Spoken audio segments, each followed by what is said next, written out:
उत्तर प्रदेश का योगी मॉडल, असली विकास या सिर्फ एक मजबूत नैरेटिव? पिछले 9 साल में क्या सच में यूपी बदल गया है? क्या ये बदलाव जमीन पर महसूस होता है या सिर्फ सरकारी दावों और विज्ञापनों तक सीमित है?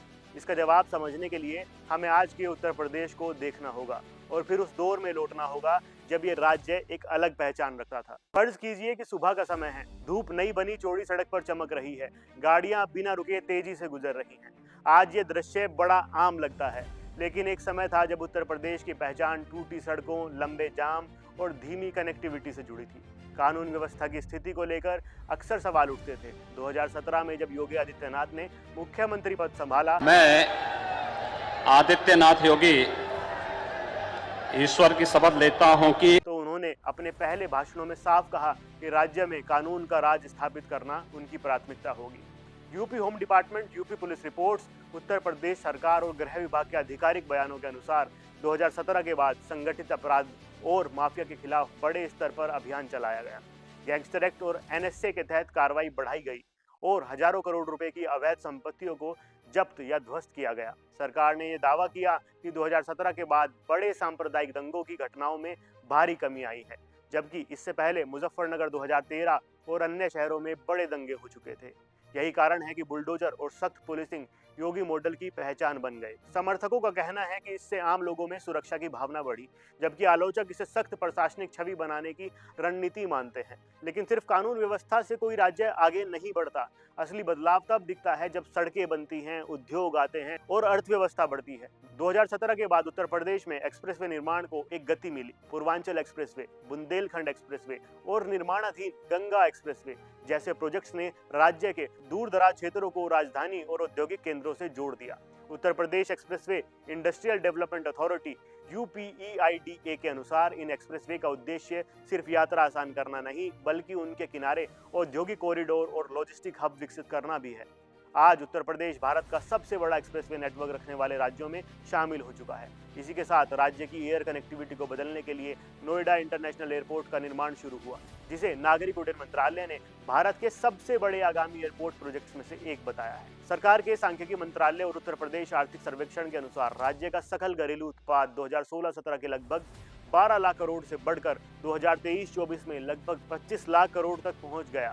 इसका मतलब है कि उत्तर प्रदेश अब भारत की दूसरी सबसे बड़ी अर्थव्यवस्था बन चुका है। MOSPI state GDP data, UP economic survey 2024-25 निवेश आकर्षित करने के लिए सरकार ने यूपी ग्लोबल इन्वेस्टर समिट 2023 आयोजित किया, जिसमें सरकारी दावों के अनुसार 35 लाख करोड़ से अधिक के निवेश प्रस्तावों पर समझौते हुए। इसके साथ ही Uttar Pradesh defence industrial corridor जैसे प्रोजेक्ट शुरू किए गए, जिनका उद्देश्य राज्य को रक्षा निर्माण का प्रमुख केंद्र बनाना है। बिजली और बुनियादी सुविधाओं के क्षेत्र में भी बदलाव की बात की जाती है। एक समय था जब ग्रामीण क्षेत्रों में कई घंटे बिजली की कटौती बेहद आम थी, लेकिन सौभाग्य योजना और Uttar Pradesh power corporation limited UPPCL के अनुसार करोड़ों घरों तक नई बिजली कनेक्शन दिए गए और जिला मुख्यालयों में लगभग 24 घंटे बिजली आपूर्ति का लक्ष्य रखा गया। आइए अब स्वास्थ्य की बात करते हैं। स्वास्थ्य क्षेत्र में भी विस्तार हुआ है। 2017 से पहले जहां मेडिकल कॉलेजों की संख्या सीमित थी, वहीं अब कई नए मेडिकल कॉलेज स्थापित या स्वीकृत किए गए, जिससे डॉक्टरों और स्वास्थ्य सुविधाओं की उपलब्धता बढ़ाने का प्रयास किया गया। सांस्कृतिक और धार्मिक पर्यटन को भी आर्थिक रणनीति का हिस्सा बनाया गया। अयोध्या राम मंदिर के निर्माण और उससे जुड़े नए एयरपोर्ट, रेलवे स्टेशन और सड़कों ने